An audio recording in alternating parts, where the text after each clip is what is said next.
Hello everyone, start करते हैं आज के वीडियो को। और आज के वीडियो में हम डिस्कस करने वाले हैं कि कैसे आईटी कंपनीज या जो कहें एक सेक्टर है, प्राइवेट सेक्टर, वो ज़्यादा से ज़्यादा ले ऑफ की तरफ बढ़ रहा है। इसके सबसे बड़े अगर मूल कारणों की बात करें तो पहले तो हम ये बात कर लें कि आखिरकार कौन कौन सी कंपनियां, कौन कौन से जाइंट जो है ले ऑफ की तरफ बढ़ रहे हैं। तो सबसे पहले हम बात लेने वाले हैं, रिसेंटली ही जो खबर आई थी उसमें है टीसीएस। टीसीएस ने लगभग 12,000 एम्प्लॉय को अगले एक साल के अंदर फायर करने का काम शुरू कर दिया है। और उसका रीज़न ये दिया है कि वो प्रॉपरली स्किल्ड नहीं थे। अगर प्रॉपरली स्किल्ड नहीं थे तो आपने हायर ही क्यों किया था। लेकिन चलिए ठीक है, आगे बढ़ते हैं। अगर हम देखें एससीएल भी बहुत ही लगभग 5 से 6,000 लोगों को फायर करने वाला है, और जो हायरिंग है वो भी उसने बंद कर रखी है। अगर अलग अलग देशों की बात करें तो वो भी वहाँ पर ऑपरेशन अपने बंद कर रहा है। दूसरी बात करें अगर पैनासोनिक की, तो वो भी इसी ओर आगे बढ़ रहा है। माइक्रोसॉफ्ट की बात करें तो सत्या नडेला जी पहले ही कह चुके हैं कि भाई साहब वो एआई के ड्रिवन और एआई से रिलेटेड चीज़ों को आगे बढ़ाने वाले हैं आगे आने वाले सालों में। तो वहाँ पर भी आपको ले ऑफ देखने को मिलेगा। और पिछले दिनों हमने लगभग 6,000 एम्प्लॉय का ले ऑफ देखा ही था।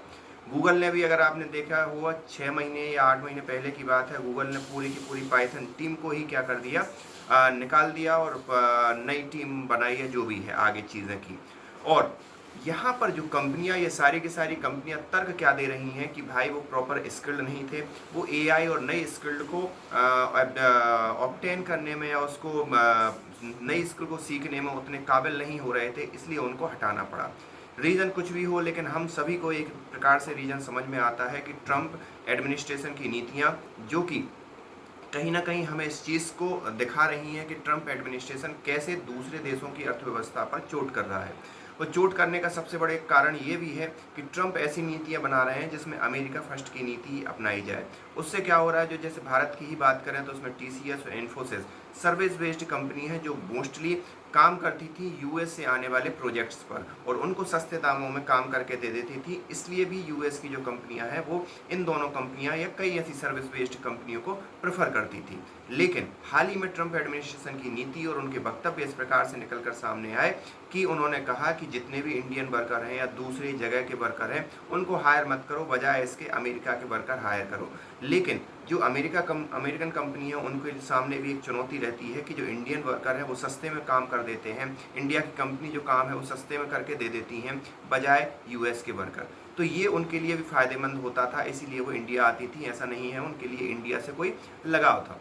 तो ये तो एक वन ऑफ द रीज़न हो गया कि वहाँ पर राष्ट्रपति ट्रंप ने इस चीज़ को राष्ट्रपति ट्रंप वैसे ही आपने देखा होगा कि कैसे, मतलब सीधी सी बात है, इंक्लाइंड है। और उनकी नीतियां किस प्रकार से, उन्होंने खुद भी वक्तव्य इस प्रकार के दिए कि जो इंडियन वर्कर्स हैं उनको हायर ना किया जाए और बल्कि अमेरिका को हायर किया जाए। ये एक वन ऑफ द रीज़न है। दूसरा रीज़न अगर निकल कर सामने आता है वो एआई का रीज़न निकल कर सामने आता है।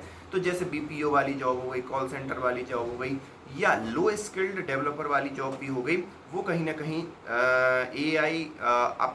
एआई ऑक्यूपाई कर रहा है। ये कंपनियां ये सोच रही हैं कि अगर वो एआई को अडॉप्ट करती हैं तो हो सकता है वो अपनी कॉस्ट कटिंग करके और एआई पे इन्वेस्ट करके उस चीज़ को बहुत इजीली, और उनके लाइफ टाइम एक डेवलपमेंट बन जाएगा, या लाइफ टाइम का एक प्रोसेस बना लेंगे। तो वो यहाँ से कॉस्ट कटिंग करके कहीं ना कहीं एआई पे ज़्यादा इन्वेस्ट करने की ओर फोकस कर रही हैं। ये कुछ ऐसे रीज़न हैं जो यहाँ पर ले ऑफ की स्थिति बना रहे हैं। अब इस ले ऑफ से ना केवल एक स्ट्रक्चरल इकोनॉमी को लॉस होगा। जैसे मान लो आप, एक एग्जांपल के तौर पर मैं एक एग्जांपल लेता हूँ कि अगर कोई आईटी में काम कर रहा है और वो कहीं दूसरी सिटी में रह रहा है, तो वहाँ पर वो रेंट देगा, वहाँ का वो खाना खाएगा, वहाँ पर भी वो अपना पैसा वो करेगा। तो वो एक पूरी की पूरी इकोनॉमी एक चलती है, एक व्यक्ति को अगर रोजगार मिलता है तो। लेकिन अगर वो बेरोजगार हो जाता है तो वापस अपने घर जाएगा और घर के ही संसाधनों को उपयोग करेगा। तो ये सारी चीज़ें हमें देखने को मिलेंगी। तो एक स्ट्रक्चरल इकोनॉमी को लॉस और या एक बेरोजगारी हमें देखने को मिलेगी। इसको हम इजीली कैटर कर लेंगे। इसका सबसे बड़ा कारण ये है कि हमारी कृषि प्रधान अर्थव्यवस्था है। लेकिन अगर हम जब लग्जरी की बात करें या जो खर्च करने की बात करें तो वहाँ पर डेफिनेटली हमारे लिए नुकसान होगा। तो ये सारी चीज़ें हैं। आप इस बारे में क्या सोचते हैं, और आपको भी अगर कोई ऐसे रीज़न लगते हैं तो आप हमें कमेंट करके बता सकते हैं।